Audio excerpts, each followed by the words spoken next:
Hello student and aspirant, welcome to সাফল্যের চাবিকাঠি YouTube channel. তোমাদের সামনে ডাব্লিউপি কনস্টেবলের পরীক্ষা আছে, সেই জন্য আমি ওয়ান লাইনার আকারে কিছু ইম্পর্ট্যান্ট জেনারেল নলেজের প্রশ্ন করাচ্ছি। এগুলো করে যাও, এখান থেকে তোমরা বিভিন্ন প্রশ্ন কমন পাবে এবং এই ওয়ান লাইনারগুলো করাতে করাতে আমি এইগুলো আলোচনাও করে দেবো।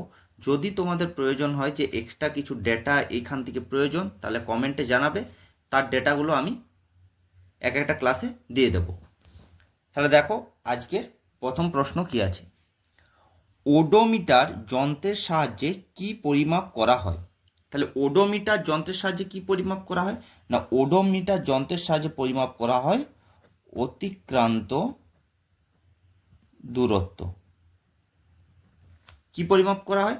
অতিক্রান্ত দূরত্ব পরিমাপ করা হয় ওডোমিটার যন্ত্রের সাহায্যে। আচ্ছা, এখান থেকে ধরো এক্সট্রা ডেটা কি হবে? ধরো থার্মোমিটার দিয়ে কি পরিমাপ করা হয়? উষ্ণতা। স্ফিগমোম্যানোমিটার দিয়ে কি মাপা হয়? রক্তচাপ। অ্যামমিটার দিয়ে কি মাপা হয়? ভোল্টমিটার দিয়ে কি মাপা হয়? এই সমস্ত বিভিন্ন যন্ত্র দ্বারা কি কি পরিমাপ করা হয়, এগুলো কিন্তু ডাব্লিউবি পরীক্ষার জন্য ভীষণ ইম্পর্টেন্ট। এটার যদি তোমরা আলাদা কোনো ক্লাস চাও, কমেন্টে জানাবে, আমি এই যন্ত্রে কোন যন্ত্রের সাহায্যে কি পরিমাপ করা হয় সেটার একটা ক্লাস করে দেবো। এরপরের প্রশ্ন কি আছে দেখো, খুব ইম্পর্টেন্ট একটা প্রশ্ন। কাইজার ই হিন্দ কাকে বলা হয়? কাইজার ই হিন্দ কাকে বলা হয় না, মহাত্মা গান্ধীকে। এখান থেকে ধরো যেমন শের ই পাঞ্জাব কাকে বলা হয়? লালা লাজপত রায়কে। ঠিক আছে। Grand old man of India কাকে বলা হয়? দাদাভাই নৌরোজিকে। ঠিক আছে। এই সব বিভিন্ন প্রশ্ন, মানে কোন কোন লিডার দিকে কি নামে অভিহিত করা হয়, এটা সম্পর্কেও যদি জানতে চাও সেটাও কমেন্টে জানাও, আমি আলাদা এটারও একটা ক্লাস করে দেবো। তোমরা বুঝতে পারছো মানে কি টাইপের প্রশ্ন এসেছে? এইগুলো কিন্তু ডাব্লিউপি 2019 সালে এই প্রশ্নগুলো এসছে।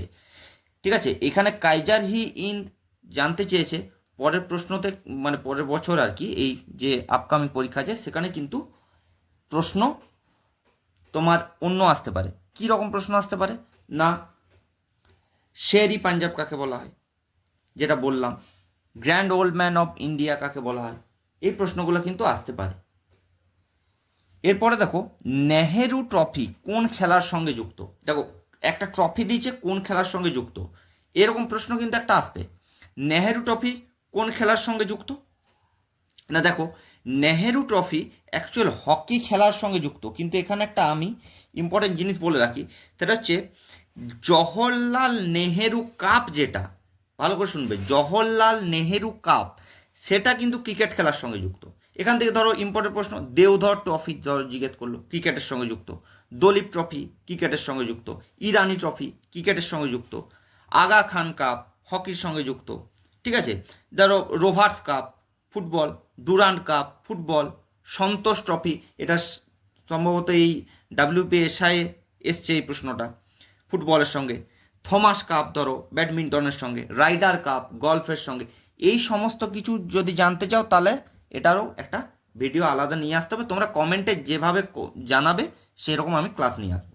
এরপর দেখো, জালিয়ানওয়ালাবাগের ঘটনা কত সালে হয়েছিল, সালটা জানতে চেয়েছিল, এটা অপশানে ছিল, সেটা হচ্ছে 1919 সালে। কিন্তু এবারে পরীক্ষায় তোমার কিন্তু ডেটটাও দিতে পারে, সেটা হচ্ছে মনে রাখবে 13ই এপ্রিল। ঠিক আছে। 1919 সবগুলো দিয়ে দিল, কোনোটা 13 এপ্রিল দিল, 12ই মার্চ, 24শে জুলাই, 23শে এপ্রিল, এরকম দিয়ে থাকবে। ঠিক আছে।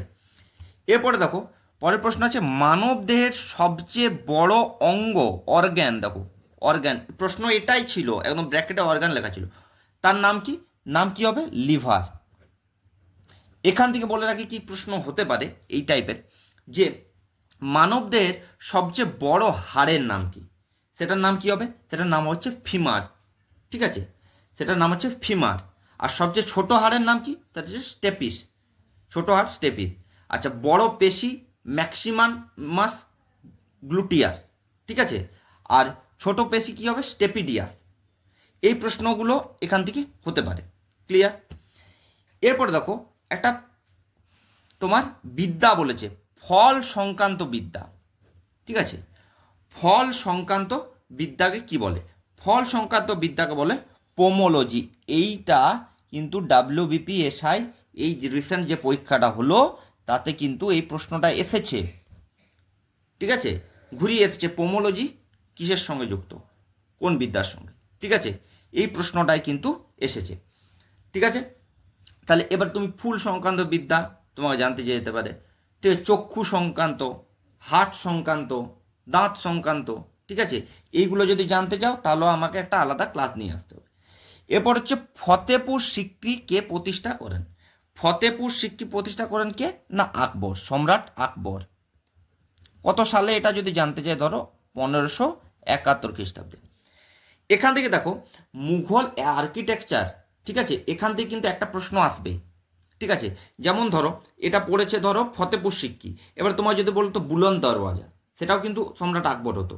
ধরো তোমাকে যদি বলতো পুরানা কেল্লা, সেটা হুমায়ুন হতো।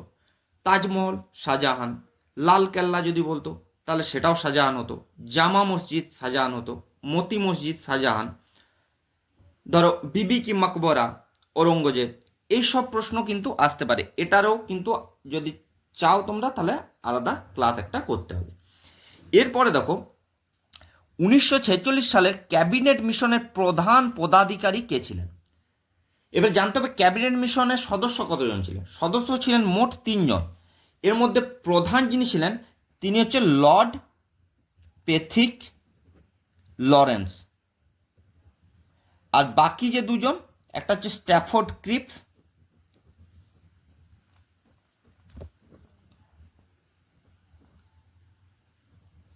আর একটা হচ্ছে A.V. আলেকজান্ডার।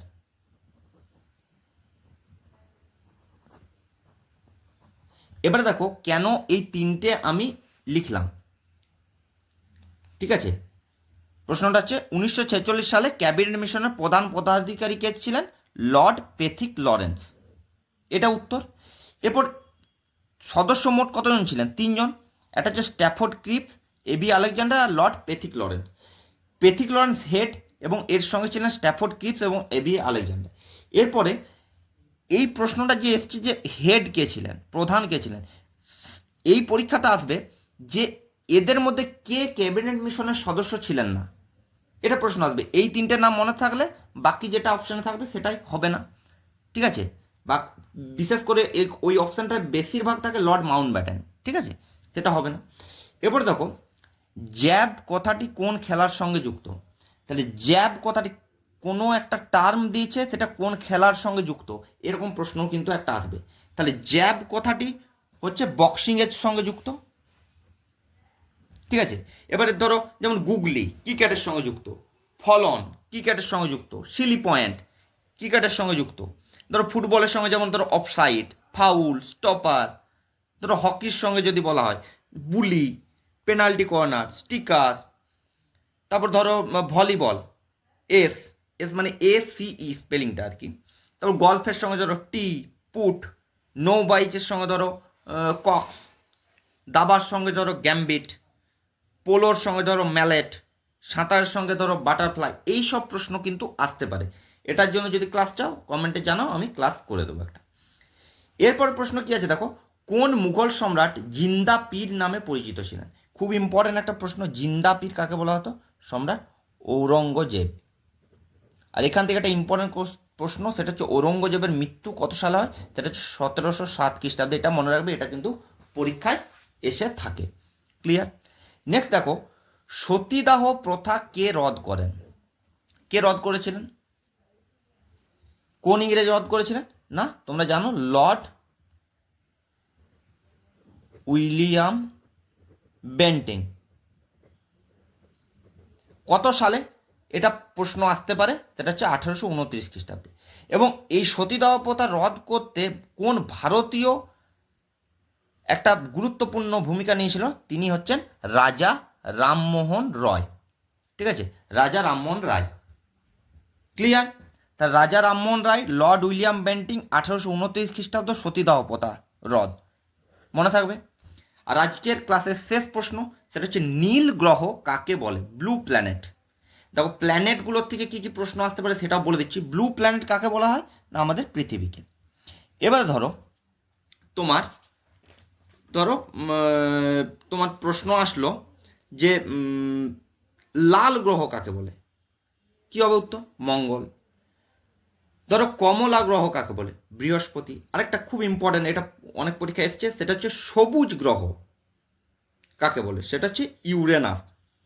হলুদ গ্রহ বলা হয় শুক্রকে, ধূসর গ্রহ বলা হয় বুধকে।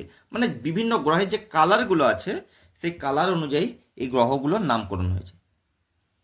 ক্লিয়ার? তাহলে এই পর্যন্ত বোঝা গেছে আজকের ক্লাস।